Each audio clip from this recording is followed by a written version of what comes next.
অষ্টাদশ অধ্যায় থেকে। এই অধ্যায়টি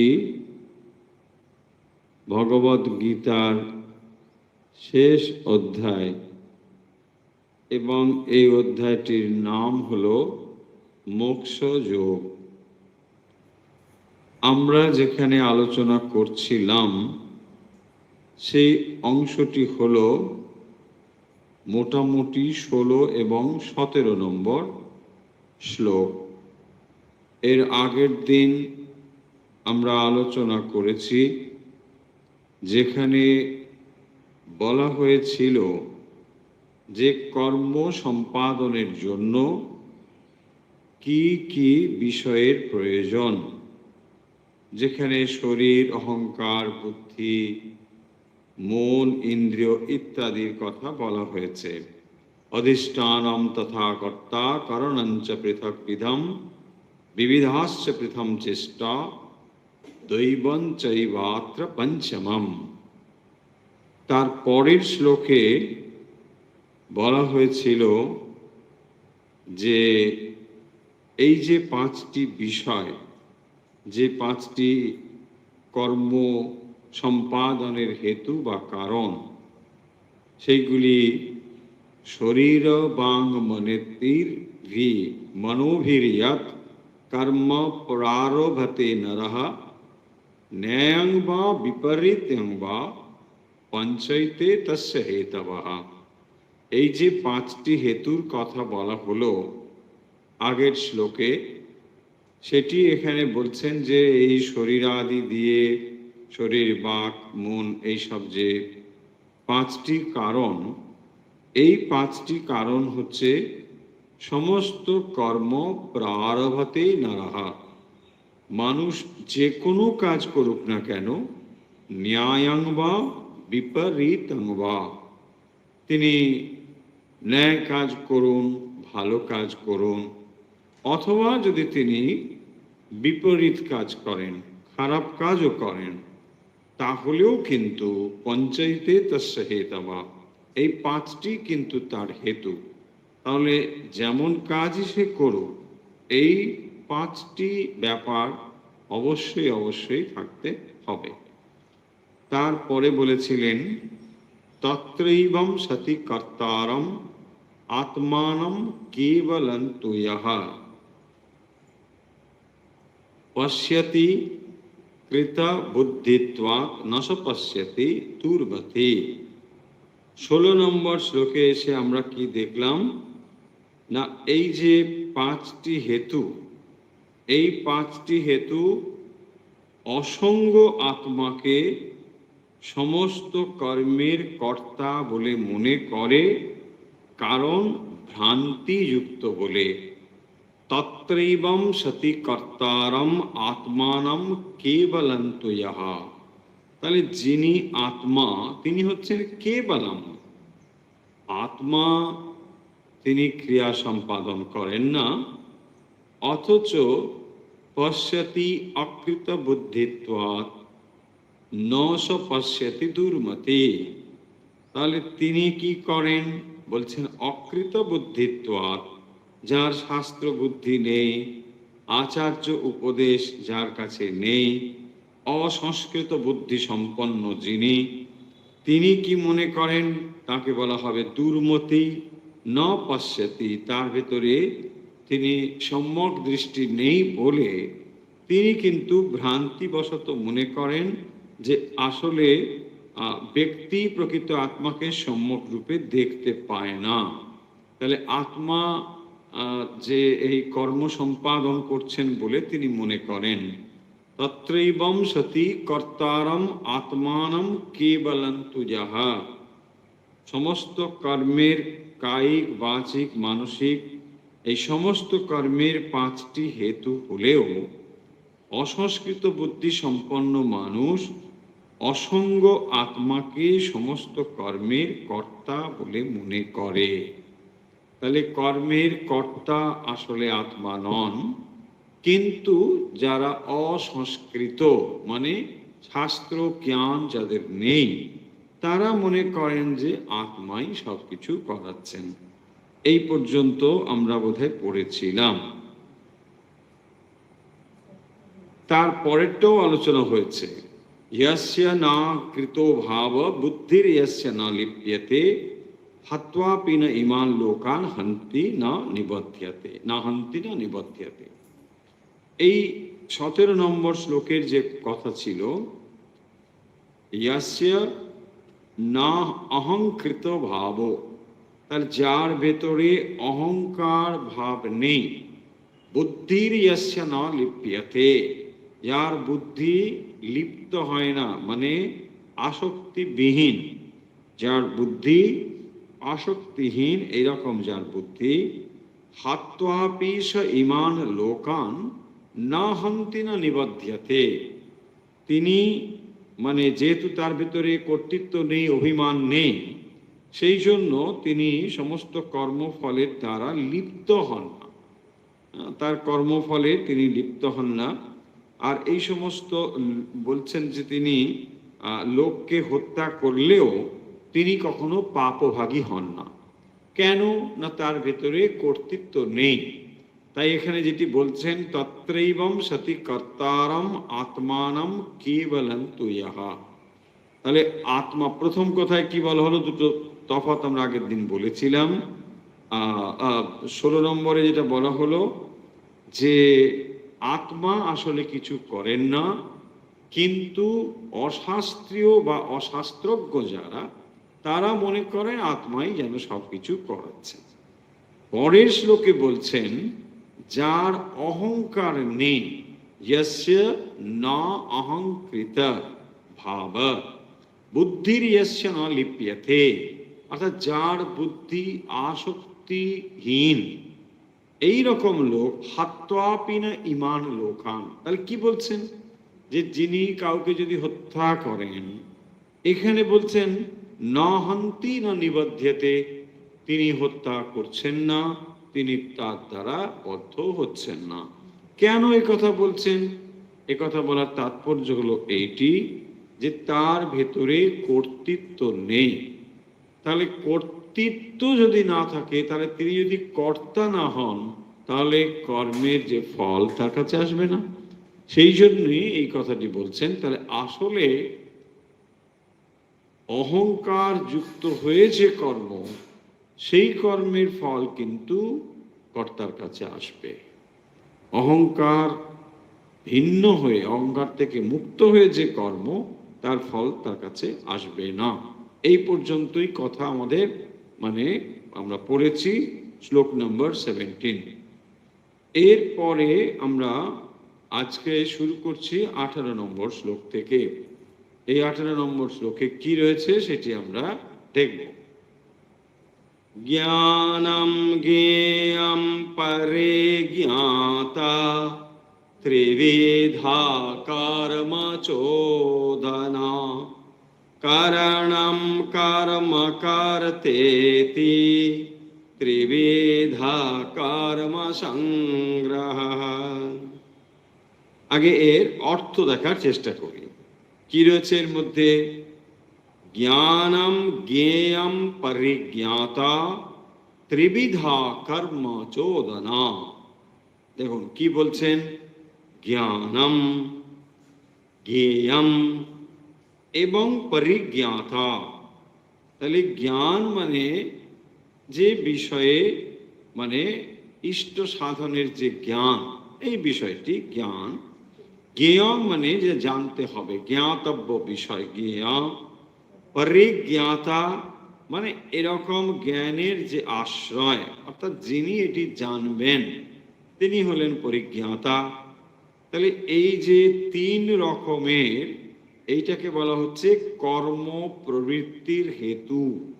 তাহলে একজন লোক ধরুন সে একটা বাড়ি তৈরি করবে, প্রথমে তার মাথায় একটা চমৎকার আইডিয়া আসবে, নকশা আসবে, যে এটা আমাকে বানাতে হবে। এইটা হচ্ছে জ্ঞান। তাহলে যখন কোনো কিছু সৃষ্টি নির্মাণ কাজ হচ্ছে, প্রথমে তার মাথায় একটা আইডিয়া, ধারণা এলো, এই নকশাটা তার ভেতরে যখন এলো, এটাকে বলছে জ্ঞান। এবারে তিনি জানেন কেমন করে বাড়িটা দেখতে হবে, তার একটা ধারণা তার ভেতরে কিন্তু তৈরি হয়েছে। এই জিনিসটি হচ্ছে জ্ঞেয়। তারপরে তিনি নিজেই যখন এই যে জিনিসটি করবেন, তাহলে এর কর্তাটাকে আশ্রয়, যাকে আশ্রয় করে এটা হবে, কারণ তিনি নিজেই তো এই জিনিসটি প্ল্যান করছেন, তাহলে সেটি তিনি করতে চান, ফলে তিনি হচ্ছেন পরিজ্ঞাতা। এই তিনটি জিনিস মিলেই তবে একটা কর্ম বাড়ি তৈরি হবে। এই জন্যই বলছেন যে তাহলে তীব্র ইচ্ছা বা প্রেরণা, এইটি হচ্ছে কর্মচোদনা, মানে মনের ইচ্ছা। তাহলে অর্থাৎ যখন কোনো কর্ম পরিপূর্ণভাবে হবে, তার ভিতরে জ্ঞান, জ্ঞেয় এবং পরিজ্ঞাতা, এই তিনটি জিনিস থাকতে হবে। অর্থাৎ যখন কেউ বাড়ি বানাচ্ছেন, তার বাড়িটা সম্বন্ধে ধারণা, তার একটা নকশা, তার একটা পরিকল্পনা, যেটা এইভাবে হবে, এবং যিনি পরিকল্পনা করছেন, এই তিনটি অবশ্যই থাকতে হবে কোনো কর্ম সম্পাদনের জন্য। তাই বলছেন ত্রিবিধা কর্ম চোদনা, অর্থাৎ এই মনের ইচ্ছে যেটা তিনি করতে চান, সেই ইচ্ছে পূরণের জন্য কিন্তু এই জিনিসগুলো অবশ্যই অবশ্যই দরকার। এবার দেখো পরের লাইনে বলছেন কারণম কর্ম কর্তেতি ত্রিবিধা কর্ম সংগ্রহ। কারণম কর্ম কর্তেতি, তার মানে কি? তাহলে এই পর্যন্ত আমরা বুঝলাম। পরে বলছেন কারণম, কারণ হচ্ছে ইন্দ্রিয়, মন, বুদ্ধি। এই কারণম কর্ম কর্তেতি মানে কর্তা, ইতি ত্রিবিধম তিন রকম কর্ম সংগ্রহ, মানে এইগুলো হচ্ছে ক্রিয়ার আশ্রয়। কর্ম সংগ্রহ মানে আসলে কাজটাকে বাস্তব রূপায়ণ করবার জন্য। তাহলে একটি কাজের বাস্তবে তাকে যখন আমরা সেটা করব, তার জন্য আরো কি চাই? ধরুন ইট চাই, বালি চাই, সিমেন্ট চাই, কোদাল চাই, শ্রমিক চাই। আমরা যদি বাড়ি বানানোর কথা ভাবি, তাহলে এই জিনিসটি লাগবে। তারপর সেটা কি করবেন? একটা ভিত তৈরি করবে, একটা দেওয়াল দেবে, এরকম করে একটা কর্ম হবে।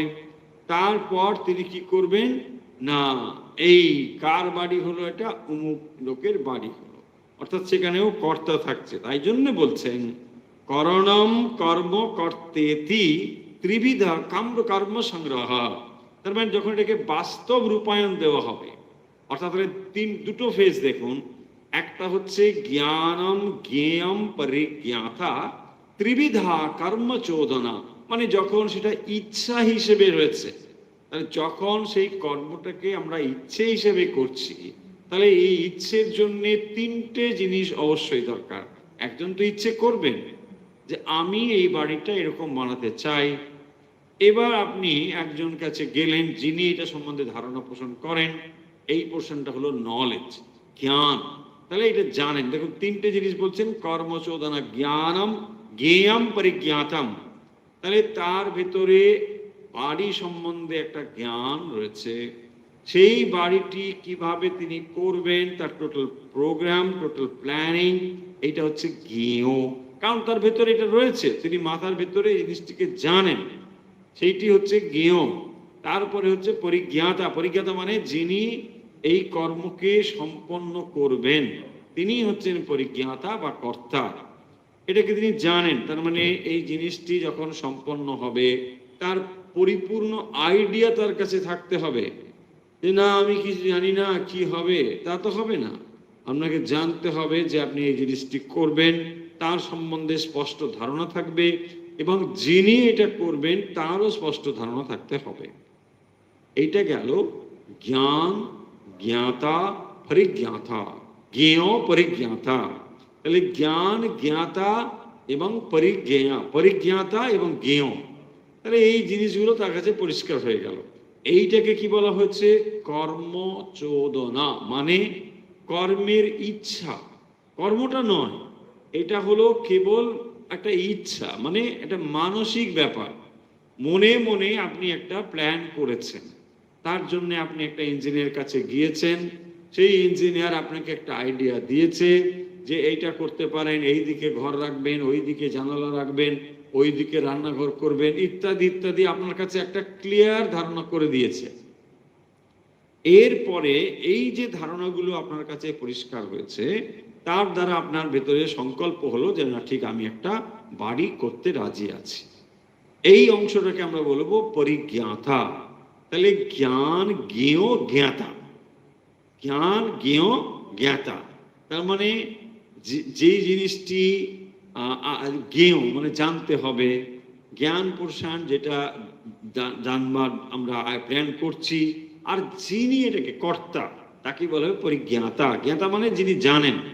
তাহলে যিনি জানেন, যা জানেন, হ্যাঁ, আর যে বিষয়ে জানেন হলো, তাহলে যিনি জানেন, যা জানেন, যা জানেন মানে জ্ঞান, যে বিষয়টাকে তিনি জানেন, জ্ঞেয় মানে জানতে হবে, এখানে জ্ঞেয় পোষণ এটাই। তাহলে জ্ঞান জ্ঞেয় এবং জ্ঞাতা মানে পরিজ্ঞাতা।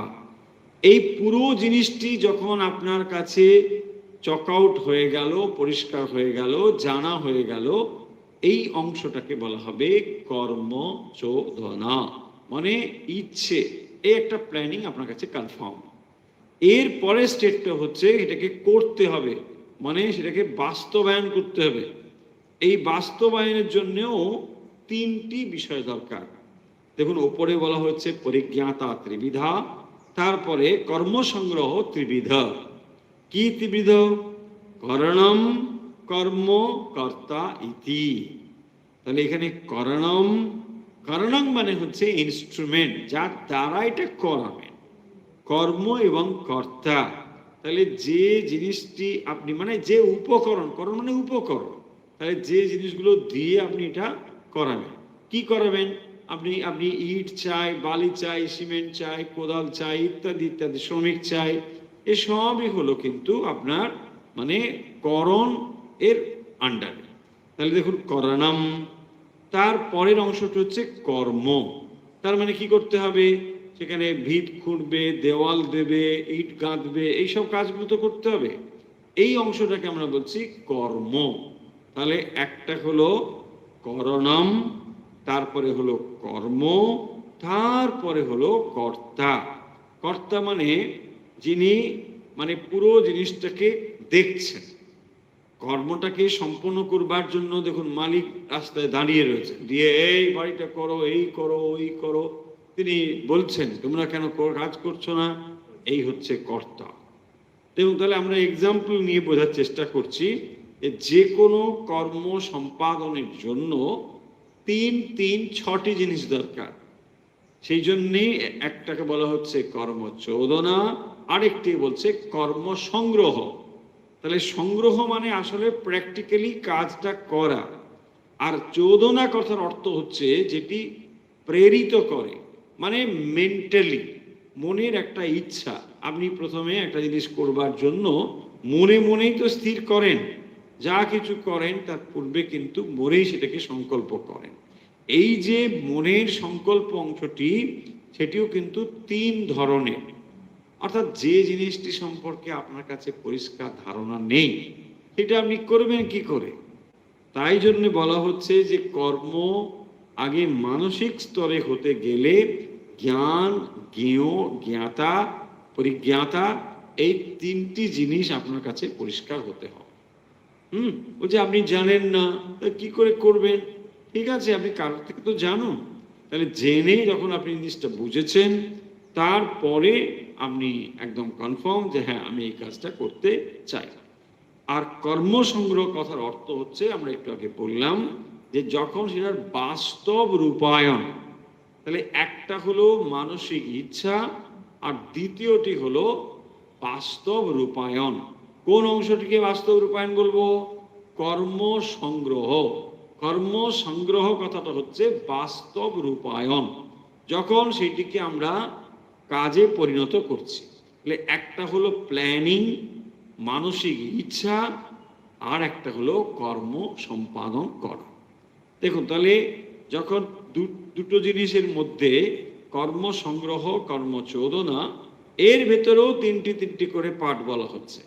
তাহলে কি রকম? না, একটি হলো জ্ঞানম জ্ঞেয়ম পরিজ্ঞাতা। জ্ঞানম মানে প্রথম আপনার ভেতরে একটা ইচ্ছে হলো, একটা বাড়ি বানানো দরকার, এর জন্য আপনি একজনের কাছে গেলেন, তিনি আপনাকে গুড আইডিয়াগুলো দিচ্ছেন যে এইটা একটা করতে পারেন, এটা করবেন, এটা জানুন। তাহলে জ্ঞেয় পরিজ্ঞাতা মানে যখন এই টোটাল নলেজটা আপনার ভেতরে এলো, আপনার কাছে কিন্তু মেন্টালি ক্লিয়ার হয়ে গেলেন যে হ্যাঁ এইটা আমি বানাতে পারি, এই জিনিসগুলো আমি করতে পারি। আপনি তখন স্থির সংকল্প করলেন যে আমি এটা করব। এই যে আপনি করবেন এই হলো পরিজ্ঞাতা, নোয়িং এভরিথিং। আপনি সমস্ত পয়েন্টগুলো জেনেছেন, কিভাবে করতে হয় ইত্যাদি ইত্যাদি। মানে একটা হলো মেন্টাল পার্ট আর একটা হলো ফিজিক্যাল পার্ট, এই দুটো জিনিস। তাহলে মেন্টাল পার্টটাকে 3 ভাগে ভাগ করা হয়েছে, আর ফিজিক্যাল পার্টটাকেও 3 ভাগে ভাগ করা হয়েছে। অর্থাৎ যখন সেটাকে প্র্যাকটিক্যালি করা হচ্ছে, তার ভেতরেও 3টে জিনিস থাকতে হবে। কর্তা তো সর্বত্রই থাকবে, ওখানে কর্তার নাম হচ্ছে পরিজ্ঞাতা, মানে তিনি জেনেছেন। তার কাছে জেনেছেন মানে তিনি মানে ধারণা পরিপূর্ণভাবে করেছেন।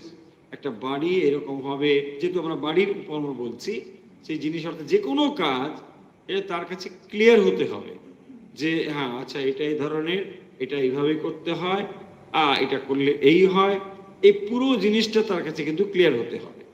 তারপরে তিনি কি করবেন না, এই কাজের জন্য প্রয়োজনীয় উপাদান উপকরণ কি কি এটা তিনি সংগ্রহ করবেন। তারপরে সেটাকে তিনি বাস্তব রূপায়ণে মানে লেগে যাবেন। এবং সরাসরি তখন কর্ম একটা ব্যাপার, অর্থাৎ করণম, কর্মকর্তা। সেখানে 3টি জিনিস থাকবে। একটি হচ্ছে করণ, ইনস্ট্রুমেন্ট, উপকরণ, এগুলোকে সংগ্রহ করা। সেখানে লোকও থাকতে পারে যিনি করবেন। তারপরে তিনি কি এগুলোকে জোগাড় করার পরে বসে থাকবেন, তিনি কর্মটা করবেন। তারপরে যিনি কর্তা তিনি এগুলোকে তদারকি করছেন, দেখছেন, তবেই আপনার একটা বাড়ি তৈরি হবে। তাহলে যে কোনো কর্ম সম্পাদনের জন্য এই দুটো পয়েন্ট, আবার তার ভেতরে 3টে করে ভাগ, এইটা কিন্তু অবশ্যই হবে। তাই জন্যে 18 নম্বর শ্লোকে এটা বলছেন, জ্ঞানম জ্ঞেয়ম পরিজ্ঞাতা ত্রিবিধা কর্ম চোদনা করণম কর্ম কর্তেতি ত্রিবিধা কর্ম সংগ্রহ। আশা করছি আমরা বুঝতে পারলাম যে এই শ্লোকে আসলে কি বলা হয়েছে। জ্ঞান জ্ঞেয় পরিজ্ঞাতা এই 3টি কর্ম চোদনা অর্থাৎ কর্ম প্রবর্তক বা কর্ম প্রবৃত্তির হেতু, করণ কর্ম এবং কর্তা এই 3টি কর্ম সংগ্রহ মানে ক্রিয়ার আশ্রয়। এতে এই বোঝাচ্ছে যে আত্মা কোনো কর্মের প্রবর্তক বা আশ্রয় নয়, তিনি নির্বিকার। তাহলে যে কর্ম সম্পন্ন করা হচ্ছে এর এই দুটো দিককে দেখানো হলো। তার মানে কর্ম করবার জন্য একটা হলো আপনার মানসিক ব্যাপার, আর একটা হলো প্র্যাকটিক্যালি কাজটা করা। এই দুটো পয়েন্টের ভেতরে কোথাও আত্মা নেই, এই কথাটি স্পষ্ট করবার জন্য এই শ্লোকটি বলা হচ্ছে। কারণ আগেই বলা হয়েছে যে আত্মা কিন্তু অসঙ্গ, আত্মা কিন্তু কর্ম করেন না। তাহলে তিনি যে অসঙ্গ থাকেন, তিনি যে কর্ম করেন না, তার প্রমাণ কি করে বুঝবো? তাহলে আমি যখন কাজ করি তিনিই তো করছেন, আমরা তো এটা বলি ভগবানই সব করছেন, কিন্তু আসলে ভগবান করছেন না। তাহলে কে করছেন? বলছেন তুমি করছো। জ্ঞানম জ্ঞেয়ম পরিজ্ঞাতা ত্রিবিধা কর্মচোদনা। তোমার ভেতরে একটা প্ল্যানিং হলো, তুমি এই করছে, ভালো মন্দ যাই হোক না কেন, টোটাল প্ল্যানিংটা তোমার ভেতরে হয়েছে, আমি এটা করব, আচ্ছা এটা করতে গেলে এইভাবে করতে হবে, ওইভাবে করতে হবে। তারপরে এই পুরো যে জিনিসটা এটা আপনার ভেতরে হয়েছে।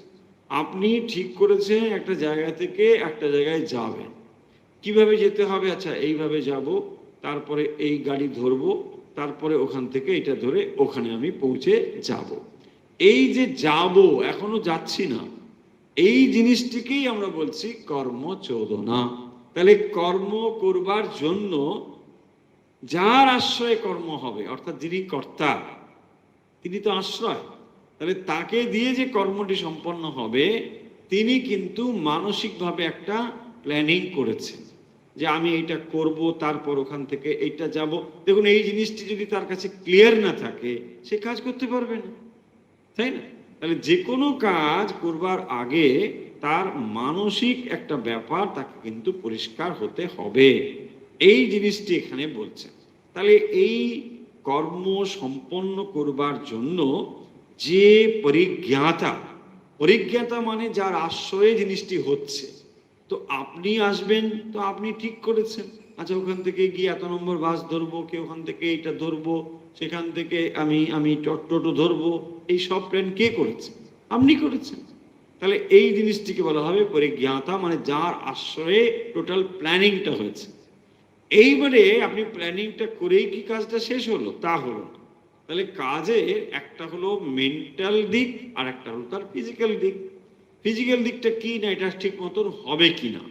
আপনি রাস্তা থেকে বেরোলেন, হঠাৎ বৃষ্টি শুরু হয়ে গেল, রাস্তা বন্ধ, আর যেতে দেবে না, আপনি বাড়ি ফিরে চলে গেলেন, এটা হতে পারে। তারপরে আপনি ঠিক করবেন, না আমি তো বাড়ি যাব না, আমি আবার ওখানে ঢুকবো, আমি আবার এটা কি হয় করবো, করে আপনি আবার ওখানে গেলেন, তারপরে আরেকটা কিছু ধরলেন, এরা চলে গেলেন। এটা কি করে হলো? তার মানে টোটাল জিনিসটার জন্য আপনার প্ল্যানিংটা যখন ঠিকঠাক ছিল, তখন আপনি দেখলেন যে এটা করতে গেলে এই এই আমার ইনস্ট্রুমেন্ট লাগবে, দ্যাট ইজ কল্ড কারণম। তাহলে কারণম কর্ম। আপনি একটা গাড়ি ধরে যাবেন, গাড়িটাকে এবারে আপনি ধরলেন যে হ্যাঁ এই গাড়িটাই ধরব, গাড়িটা এখানে হচ্ছে করণম, ইনস্ট্রুমেন্ট, এটা আপনাকে সাহায্য করছে। তারপরে আপনি ওটাকে ধরে একটা নির্দিষ্ট জায়গায় এলেন, এটা হলো কর্ম। ওইটা ধরে আপনি এখানে এলেন। আর কি কর্তা? কে এলো? না আপনি এলেন, তাহলে আপনি হলেন কর্তা।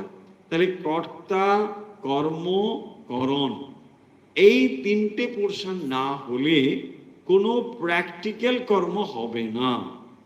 পরিষ্কার হয়েছে না? দেখুন, এই জিনিসটাই শুধু বলছেন, আর কিছু বলছেন।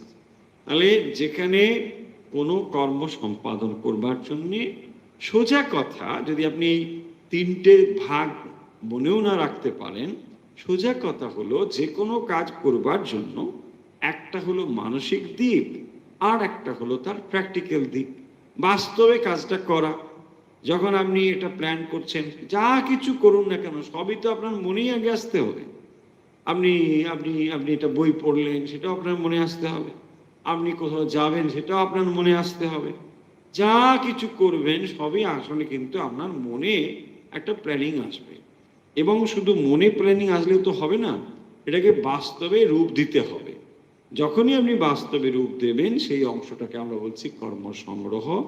আর যখন আপনি মানসিকভাবে প্রস্তুত, কি করে প্রস্তুত হবেন? দেখুন, মানসিকভাবে প্রস্তুত হতে গেলেও আপনাকে দুটো জিনিস তো জানতেই হবে। কি? জ্ঞান, জ্ঞেয়। আপনি তো পরিজ্ঞাতা, আশ্রয় তো আপনাকে। আপনি এখানে পরিজ্ঞাতা বলা হচ্ছে, আর এখানে কর্তা বলা হচ্ছে। কেন বলা হচ্ছে? ডিফারেন্সটা বুঝুন। একটি হচ্ছে নলেজ, জানা, আর একটা হলো করা।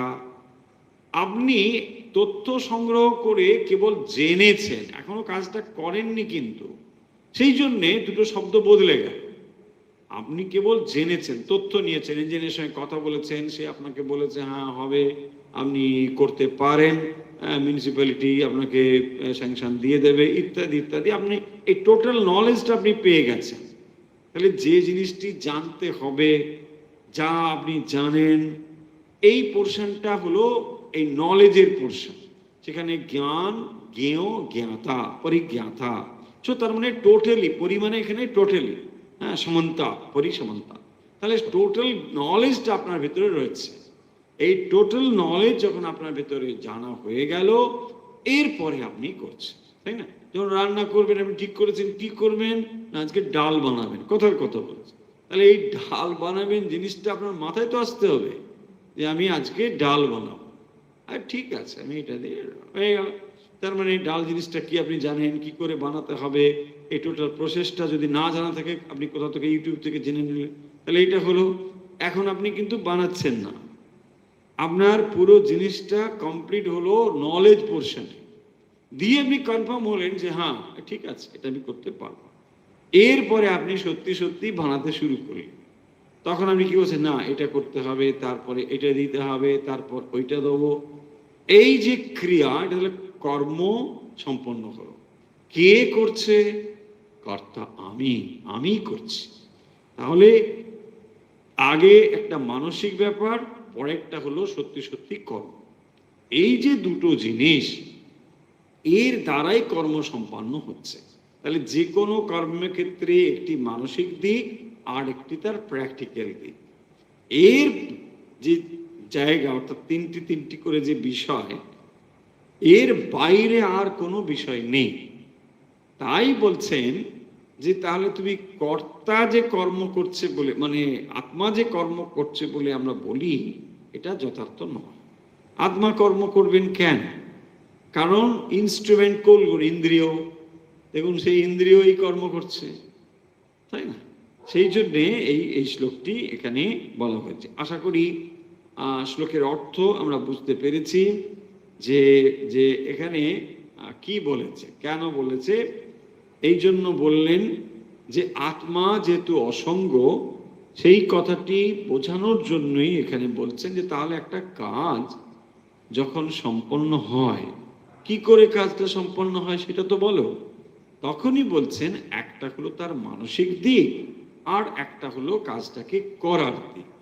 মানসিক দিকটিকে আমরা তিনটে পোর্শনে ভাগ করছি। দেখুন, আর কিছু না, তিনটে পোর্শনে মানে এটা কিন্তু জ্ঞানের পোর্শন। মানে আপনি একটা ধারণা রেখেছেন, একটা বাড়ি বানাবেন। আমরা যদি ওই বাড়ির এক্সাম্পলটাতে আসছি, যে বাড়ি বানাবেন মানে একটা প্ল্যানিং আপনার মাথায় এসেছে। তারপরে আপনি একজন ইঞ্জিনিয়ারের কাছে গিয়ে টোটাল একটা প্ল্যানিং ট্রেনিং, মানে আপনাকে এটা জানতে হবে। আপনার কাছে সব নলেজ কিন্তু নেই, যে না আমি এটা জানতে চাই, এটা হবে কিনা, এই দিক দিয়ে এটা রাখবো সেটা হবে কিনা, ছাদ দেবো সেটা হবে কিনা, ইত্যাদি ইত্যাদি। এই সমস্ত নলেজ যখন আপনার কাছে হলো, তারপরে আপনি হচ্ছেন পরিজ্ঞাতা। আপনি জেনে নিলেন যে হ্যাঁ, এটা করে আমি এটা করতে পারবো। এই পোর্শনটি হচ্ছে মানসিক পোর্শন। অর্থাৎ এখানে মনে মনে আপনি একটা পরিকল্পনা করে জিনিসটিকে স্থির করেছেন। তারপরে এটাকে প্র্যাকটিক্যালি করা। প্র্যাকটিক্যালি করার জন্য যেটা করণম, কর্তা কর্ম। করণম মানে হচ্ছে এখানে সব উপকরণ যা যা লাগবে, তার সঙ্গে ইনস্ট্রুমেন্ট, শ্রমিক আদি, এসবগুলোকে আমরা করণম বলছি, উপকরণ। তাহলে এই সব উপকরণগুলো লাগবে। তারপরে লাগবে কর্ম, মানে অ্যাসা শুধু তোটা হবে না, ইট কাঠ পাথর বালি কিনলেই তো হবে না, সেগুলোকে করতে হবে। হ্যাঁ, করা মানে ওখানে গর্ত খুললো, তারপরে ইটের পর ইট সাজালো, সিমেন্ট দিয়ে যুক্ত করলো, ইত্যাদি ইত্যাদি। তারপরে এগুলোকে কি করছেন আপনি? একদিন গৃহপ্রবেশ করবেন, ঘরে ঢুকবেন, বলে আপনি সব দেখে এবারে ঘরে ঢুকে পড়ছেন। কে ঘরে ঢুকছে? আপনি, আপনার জন্যই হচ্ছে। তাহলে আপনি কর্ম সম্পাদনের জন্য এবার ভাবুন, এই যে মানসিক দিক অথবা প্র্যাকটিক্যালি যে দিকগুলো, এইখানে বলছেন যে এখানে আত্মার মানে ভূমিকা কোথায়। হ্যাঁ, এইটাই বলছে যে তাহলে আত্মার ভূমিকা এখানে নেই। কথার তাৎপর্য হলো যে আত্মা অসঙ্গভাবে তিনি কিন্তু এই কাজগুলো করছেন, এইটাই। অর্থাৎ তাকে ইনভলভ হতে হচ্ছে না। তিনি না থাকলে এগুলো হবে না, একথা ঠিক, কিন্তু তিনি কোথাও এগুলো সম্পন্ন করছেন এটা নয়। যেমন আমরা আগে উপমা দিয়েছি, আগুন না হলে রন্ধন ক্রিয়া হবে না, কিন্তু আগুন সরাসরি কাজ করছে, রান্না করছে, তা তো বলা যায় না। আগুন ছাড়া রান্না হবে না, একথা ঠিক, কিন্তু আগুন রান্না করছে না। হ্যাঁ, যে আগুন ইনভলভ করে রান্নাটা করে দিয়ে নামিয়ে দিয়ে চলে গেল, তা তো করছে। সে জানেই না কি রান্না হয়েছে, সে জানে।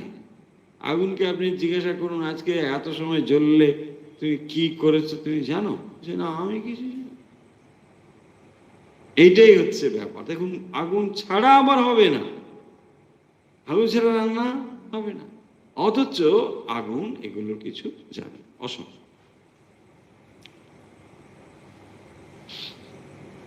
এবারে 19 নম্বরে যেতে পারি, চলো 19 নম্বরে যাই। কি বলছেন 19 নম্বর শ্লোক? জ্ঞানম কর্ম চকার্তা চ ত্রিধৈব গুণভেদতঃ प्रोच्यते गुणसंख्याने यथावत् शृणुतान्यपि যথাবৎ শৃণুতান্যপি। তাহলে বলছেন এখানে গুণ সংখ্যানে, মানে সাংখ্য শাস্ত্রে, সাংখ্য একটি একটি একটি দর্শন, সেই সংখ্যানে গুণ সংখ্যানে সাংখ্য শাস্ত্রে জ্ঞানম কর্ম চ কর্ম কর্তা চ গুণভেদতা ত্রিধা এব প্রচ্যতে। তাহলে গুণভেদতা অর্থাৎ গুণ ভেদ এর জন্য জ্ঞানম কর্ম কর্তা চ তিন ভাগে এটাকে বিভক্ত করা যায়। ত্রিধা এব প্রচ্যতে তানি আপি যথাবৎ শৃণু। আমি সেই জিনিসটি যথাবৎ মানে যথার্থ রূপে বলছি, তুমি শ্রবণ করো। অর্থাৎ সাংখ্য দর্শন মতে জ্ঞান কর্ম কর্তা সত্তাদি গুণ ভেদে তিন প্রকার বলা হয়েছে। সেই সমস্ত অর্থাৎ তিন গুণ ভেদে কি হবে সেটা যথাযথ আমি বলছি, তুমি শোনো।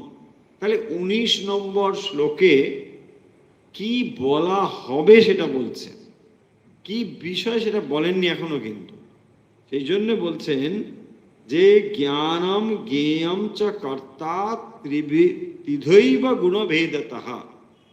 গুণ ভেদে এটা আবার তিন রকমের। কি কি? জ্ঞান কর্তা এবং কর্ম, এই তিনটি মানে সত্য রজ তম অনুযায়ী তিন প্রকারের হবে। সেইটি বলছেন এখানে যে এটা তিন ধরনের আসলে ব্যাপার। জ্ঞান কর্ম এবং কর্তা, এটা গুণভেদত ত্রিধৈব প্রচ্যতে গুণ সংখ্যানে। সংখ্যানে মানে যেখানে সাংখ্য যোগে, সাংখ্য দর্শনে এটি বলা হয়েছে। যথাবৎ তৎ শৃণু।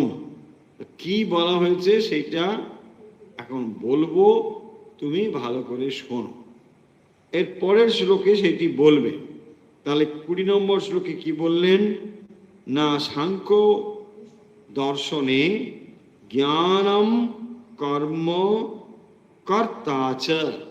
তাহলে জ্ঞান কর্ম এবং কর্তা গুণভেদতা ত্রিধা। গুণভেদতা ত্রিধা, গুণ ভেদে এটি তিন ভাগে বিভক্ত।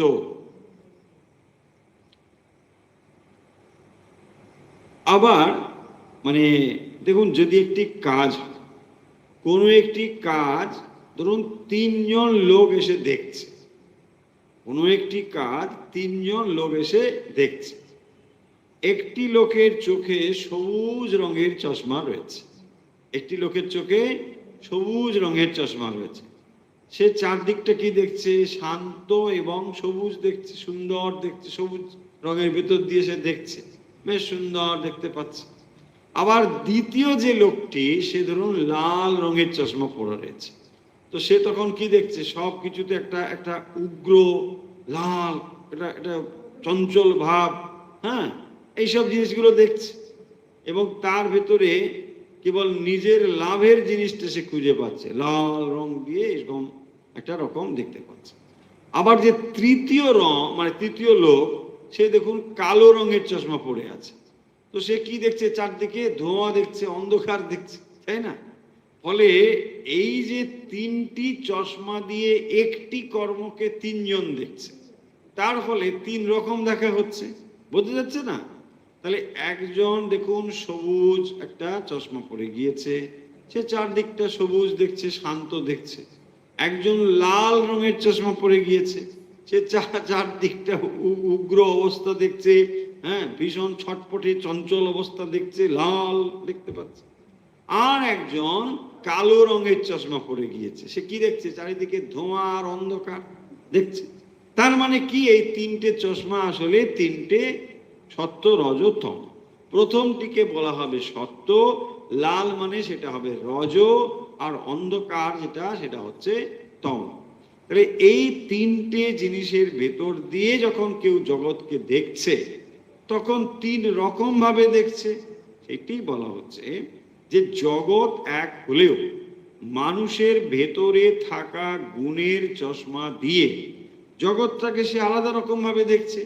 সেই কথাটাই এখানে বলছেন যে জ্ঞানম কর্ম চ কর্তা চ ত্রিধৈব গুণভেদতঃ। তাহলে এই জিনিসটিকে তিন ভাগেই দেখা হচ্ছে, জ্ঞান, কর্ম এবং কর্তা। গুণভেদত্র ত্রিধৈব, ত্রিধা প্রচ্যতে গুণসংখ্যানে যথাবৎ শৃণুতান্যতে।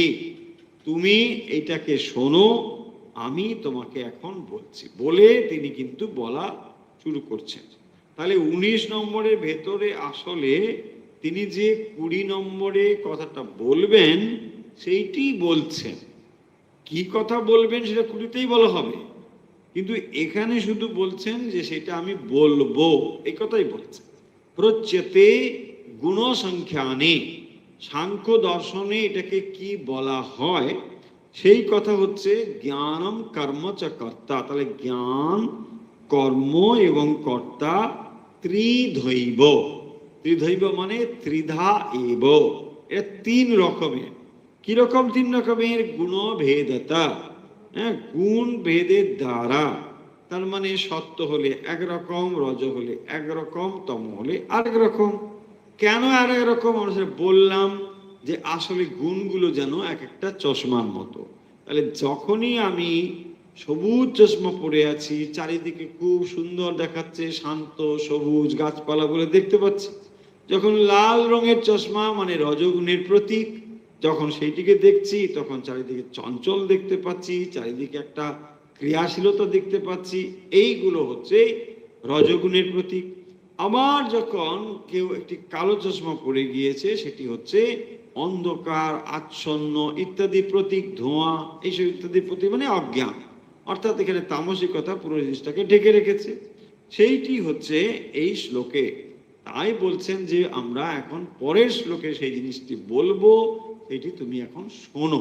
এই জন্য বলছেন সর্বভূতেষু যেনৈকম ভাবম অব্যয়মিক্ষতে অভিভক্তম বিভক্তেষু তৎজ্ঞানম বিদ্ধি সাত্ত্বিকম। এরপরে এই 20 নম্বরের কথা বলছে। কি বলছে 20 নম্বরে?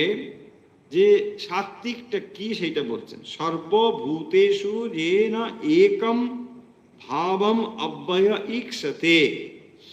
দেখুন, এর শব্দের অর্থ দেখলেই আমরা বুঝতে পারবো যে যে কিরকম না, সর্বভূতেষু যে নৈকম, যে না মানে যে জ্ঞানের দ্বারা, বিভক্তেষু সর্বভূতেষু, বিভক্তেষু ভিন্ন ভিন্ন রূপে স্থিত, সর্বভূতেষু সর্বভূতে, অবিভক্তম মানে অভিন্নভাবে স্থিত, একম অব্যয়ম ভাবম মানে নিত্য বস্তু ইক্ষতে দর্শন করেন, তৎ জ্ঞানম সাত্ত্বিকম বিদ্ধি।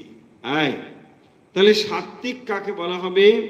না, যিনি বাইরের পার্থক্য থাকা সত্ত্বেও ভেতরে একাত্মতাকে দর্শন করেন। যে বাইরের পার্থক্যকে তিনি দেখছেন না, ভেতরে যে একাত্ম অবস্থা, এইটিকে যিনি দর্শন করেন, তিনি কিন্তু সাত্ত্বিকতাকে দর্শন করছেন।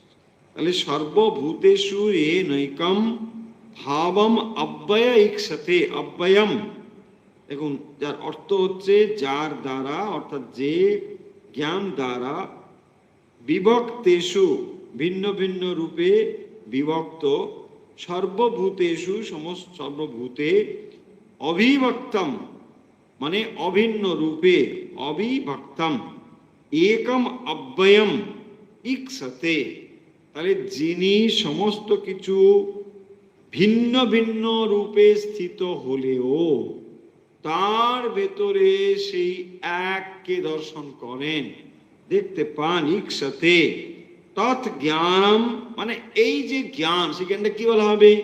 অদ্বৈত জ্ঞান, তাই না? যিনি সর্বভূতের মধ্যে সেই এককে, এক অব্যয়কে দেখতে পান, তাকে বলা হয় অদ্বৈত দৃষ্টি। তাহলে এই অদ্বৈত জ্ঞান সাত্বিকম বিদ্ধি, তাকেই সাত্বিক বলে জানবে। তাহলে যিনি বাইরের জিনিসের ভেতরে বৈচিত্র্য থাকা সত্ত্বেও আসলে তার পেছনে যে সত্যটি রয়েছে, যেটি অব্যয়ম একম, সেই একম অব্যয়মকে যিনি জানেন, তিনি আসলে হচ্ছে সাত্বিকম, তিনি হচ্ছেন সাত্বিকম। তাহলে এই যে জ্ঞানম কর্ম কর্তা চ ত্রিধৈব গুণভেদতা, গুণ ভেদে এটা 3 রকম, জ্ঞান, কর্ম এবং কর্তা 3 রকমের। তার ভেতরে এখন বলছেন সাত্বিকম বিদ্ধি অভিভক্তম বিভক্তেষু। দুটো শব্দ হচ্ছে দেখুন, একটা হলো অভিভক্তম, অবিভক্ত, বিভক্ত মানে ভাগ, টুকরো টুকরো, বিভক্ত। আর অবিভক্ত তার উল্টো। তাহলে অবিভক্ত মানে যেখানে ভাগ নেই, তাই বলছেন অবিভক্তম, যাকে বিভাজিত করা যায় না, অবিভক্তম। বিভক্তেষু, তাহলে বিভক্ত মানে কি না, নানা রকম যে বৈচিত্র্য, পৃথক পৃথক যে জিনিসগুলো, তাহলে পৃথক পৃথক জিনিসের ভেতরে যিনি সেই অবিভক্তকে দেখেন, অর্থাৎ যার কোনো ভাগ হয় না, একে যিনি দেখেন, তাকেই বলা হবে তৎ জ্ঞানং বিদ্ধি সাত্বিকম, তার জ্ঞান হবে সাত্বিক জ্ঞান। তাহলে তিনি যে চশমাটা পরে আছেন, তিনি তাহলে কি দেখতে পাচ্ছেন? দেখুন, তিনি দেখতে পাচ্ছেন অবিভক্তম বিভক্তেষু, বিভক্তেষু অবিভক্তম, তিনি দেখতে পাচ্ছেন। তার মানে তিনি বিভক্তও দেখছেন, অবিভক্তও দেখছেন। তার মানে যখন পৃথকত্বকে দেখছেন, গাছ, পশু, পাখি সব দেখছেন, কিন্তু এসবের ভেতরে অবিভক্ত অব্যয় চৈতন্যকেও দেখতে পাচ্ছেন। তাকেই বলা হবে সাত্বিক দৃষ্টি, তাই হবে সাত্বিক জ্ঞান। বলছেন বিদ্ধি সাত্বিকম তৎ জ্ঞানম, সেই জ্ঞানটিকে বলা হবে সাত্বিক জ্ঞান। এটাই হলো সাত্বিক জ্ঞান। হলো? তাহলে যখন দেখুন আপনি লক্ষ লক্ষ সমুদ্রের ঢেউ দেখছেন, তাহলে সমুদ্রের ঢেউ তার ভেতরে ছোট আছে, বড় আছে, শান্ত আছে, অশান্ত আছে, উত্তাল, কত রকমের ঢেউ, কত কিছু রয়েছে। এই যে আপনি সব কিছু দেখছেন, তখন আপনি পৃথক বোধ করছেন না, এটা ছোট ঢেউ, এটা বড় ঢেউ, এই ঢেউটা ওর থেকে আলাদা, এটা একটু এরকম, এই সব কিছু আপনি দেখছেন। কিন্তু যিনি সাত্বিক জ্ঞানী, তিনি জানেন যে এটা বড় হোক ছোট হোক, মানে যাই হোক না কেন, তব কিন্তু এই নদীর জল ছাড়া আর কিছু। তাহলে এইটা সব যে ওই একটি জিনিস থেকে এসেছে, এটা যে আসলে জল ছাড়া কিছু নয়, এইটিকেই বলা হবে সাত্বিক জ্ঞান। এটাই বলছেন অবিভক্তম বিভক্তেষু তৎ জ্ঞাত্বা বিদ্ধি সাত্বিকম, এটাই হচ্ছে সাত্বিক জ্ঞান। সর্বভূতেষু যেনৈকম ভাবম অব্যয়ম ঈক্ষতে, ভাবম অব্যয়, অব্যয় ভাবম ঈক্ষতে। ঈক্ষতে মানে দেখেন, কি দেখেন? তিনি দেখেন অব্যয়ম ভাবম। তাহলে অব্যয় ভাব মানে সূক্ষ্ম রূপে সেই অব্যয় চৈতন্য বিরাজমান, এইটি যিনি দেখেন। অব্যয়ম মানে হচ্ছে যে নিত্য বস্তু, অব্যয় মানে নিত্য বস্তু, অর্থাৎ তাহলে এই অনিত্য পরিবর্তনশীলতার পেছনে যে অব্যয় বস্তুটি রয়েছে, এইটিকে যিনি দেখেন, তিনি সাত্বিকতাকে দর্শন করেন। 20 নম্বরে এটাই কিন্তু অর্থ। তাহলে 20 নম্বরে কি বলা হলো না, যিনি পৃথকত্বকে দর্শন করেন, পৃথকের ভেতরে যিনি ঐক্যকে দর্শন করেন।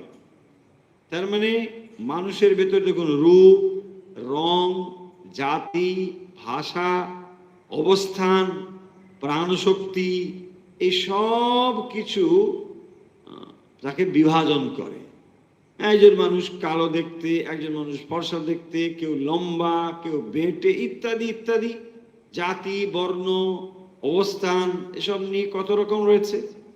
এইটাই দর্শন হলে কিন্তু সেটা সাত্ত্বিক দর্শন হলো না। সাত্ত্বিক দর্শন মানে হচ্ছে এই অভিব্যক্তিষু বিভক্তম, মানে অবিভক্তম বিভক্তেষু, বিভক্তের মধ্যে, অর্থাৎ ছোট বড়, রোগা মোটা, হ্যাঁ, এই সব কিছু বৈচিত্র্যের ভেতরেও যিনি সেই পরমেশ্বরকে দর্শন করছে, যে এর ভেতরে আসলে অপরিবর্তনীয় যে সত্তাটি রয়েছে তিনি সেটাকেই দর্শন করছেন। এটা হচ্ছে অব্যয়ম ভাবম। তাহলে যে ভাবম অব্যয়ম, অপরিবর্তনীয় যে সত্তা, সেইটিকে যিনি দর্শন করেন তাকেই বলা হবে সাত্ত্বিক দর্শন বা সাত্ত্বিক জ্ঞান। আশা করি বুঝতে পেরেছেন। তাহলে একটা মাটির প্রদীপ দেখুন, তার ভেতরে কত রকম বৈচিত্র্য রয়েছে। হ্যাঁ, মাটির তৈরি একটা প্রদীপ, প্রদীপের মধ্যে কত রকম। আবার জলের কলসি দেখুন, তার ভেতরেও কত রকম বৈচিত্র্য। একটা সুন্দর খেলার জিনিস, তার ভেতরেও কত রকম বৈচিত্র্য।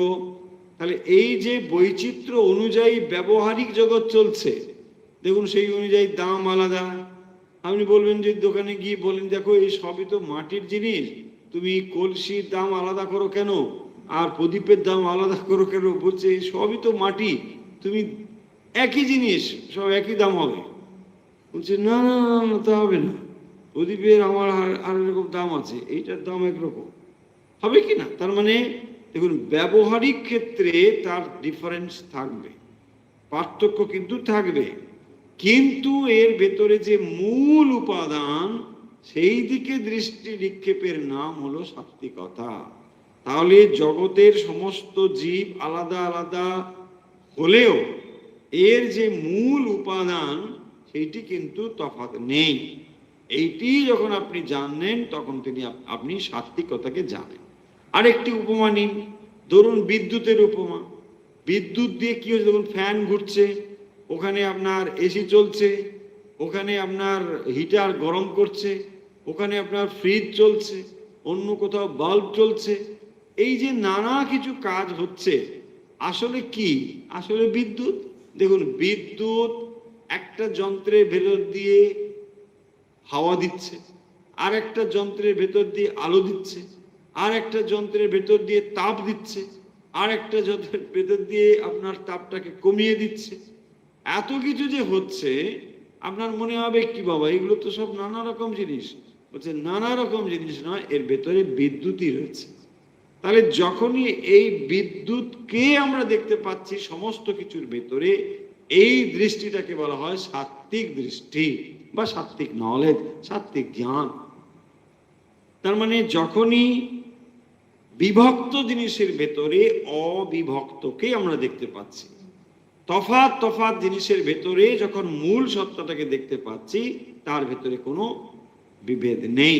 তাহলে সাত্ত্বিক জ্ঞান সম্পন্ন মানুষ বাইরে কাজ বা রূপ দেখে বিচার করেন না, এটা মাথার ভিতর রাখতে হবে।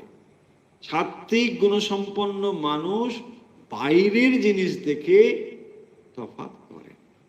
ব্যবহারিক ক্ষেত্রে দেখুন এটাই চলছে, তাই না? এটাই চলছে। মানুষ তার এই রকম এটা এখানে বসুন, আপনি ওইখানে বসুন, কোনো মানে হয় না। যিনি বলছেন এর ভিতরে ওই জিনিসটিকে লক্ষ্য করেন, তিনি হচ্ছেন সাত্ত্বিক। তাহলে যিনি ঐশ্বরিক সত্তাকে সবার পেছনে বা পরমাত্মাকে যিনি সকলের ভেতরে দর্শন করেন, তার ভেতরে আর এই বৈচিত্র্য থাকে না। তাই বলছেন অবিভক্তম বিভক্তেষু তৎ জ্ঞানম বিদ্ধি সাত্ত্বিকম। এই নলেজ বা এই জ্ঞানটাকে সাত্ত্বিক জ্ঞান বলা হয়েছে। তাহলে আজকের কথা আমরা এখানে শেষ করব। আজকে আমরা পড়লাম 18, 19, 20 এই 3টি শ্লোক আমরা পড়লাম। 3টির ভেতরে আরেকবার বলে দিই ছোট্ট করে 2-1 লাইনে। যেখানে 18 নম্বরে বলা হয়েছে কর্ম চোদনা কর্ম সংগ্রহ, অর্থাৎ যে কোনো কর্ম সম্পাদনের জন্য একটি হলো মানস প্রক্রিয়া, আর একটি হলো বাস্তবায়ন প্রক্রিয়া বা সেটাকে রূপায়ণ প্রক্রিয়া, যেভাবে করতে হবে। এই দুটোকে দেখানো হয়েছে, তার ভেতরে তিনটে তিনটে করে কি ভাগ রয়েছে সেটা আমরা আলোচনা করেছি। 19 নম্বরে যেটি বলা হচ্ছে সেটা হচ্ছে গুণসংখ্যানে, মানে সাংখ্য দর্শনে জ্ঞান কর্ম কর্তা ত্রিধৈব গুণভেদতা। তাহলে গুণ ভেদে জ্ঞান, কর্ম এবং কর্তা এটা তিন রকমের। হ্যাঁ, তিন রকমের, সত্য রজ তম, এই তিন রকমের ব্যাপার রয়েছে। প্রচ্যতে গুণসংখ্যানে যথাবৎ তৎশ্রেণু তুমি, মানে তোমাকে বলছি যথাবৎ শৃণুতান্যপি, এইটি আমি তোমাকে এখন বলছি, তুমি সেটা শোনো। এই কথাটুকু কেবল 19 নম্বরে। 20 নম্বরে বলছেন সর্বভূতেষু এ নৈকং ভাবম অব্যয়ম ইক্ষতে। তাহলে সর্বভূতেষু যে না একম ভাবম অব্যয়ম ইক্ষতে, তাহলে যিনি সমস্ত কিছুর ভেতরে, সর্বভূতেষু একম ভাবম, কিরকম ভাব? অব্যয় ভাবম। অব্যয়ম মানে হচ্ছে যেটা ব্যয় নেই, পরিবর্তন নেই, এইরকম সর্বভূতেষু, তাহলে সমস্ত কিছুর ভেতরে যিনি এক ভাবকে দর্শন করেন।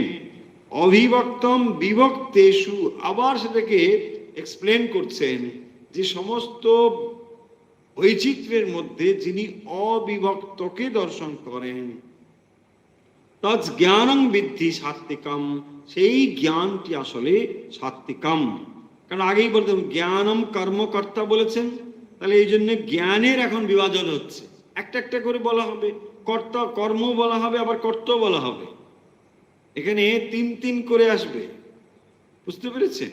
3 into 3 এইভাবে এটা যাবে। কিন্তু ঠিক সেই জন্যে জ্ঞান হচ্ছে তাহলে কি, তার সত্য রজতম থাকবে, কর্মেরও সত্য রজতম থাকবে, আবার কর্তারও সত্য রজতম ভেদে তফাৎ থাকবে। আজকে আমরা কেবল পড়লাম জ্ঞানের সাত্ত্বিকতা। জ্ঞানের সাত্ত্বিকতা, তার মানে সাত্ত্বিক জ্ঞান কাকে বলা হবে? সাত্ত্বিক জ্ঞান তাকেই বলা হবে অবিভক্তম বিভক্তেষু, যিনি বিভক্তের মধ্যে অবিভক্তকে দর্শন করেন, বৈচিত্র্যের ভেতরে যিনি এককে দর্শন করেন, নানা কিছুর ভেতরে যিনি সেই এক অব্যয় তত্ত্বকে দর্শন করেন, তাকেই বলা হবে সাত্ত্বিক জ্ঞান।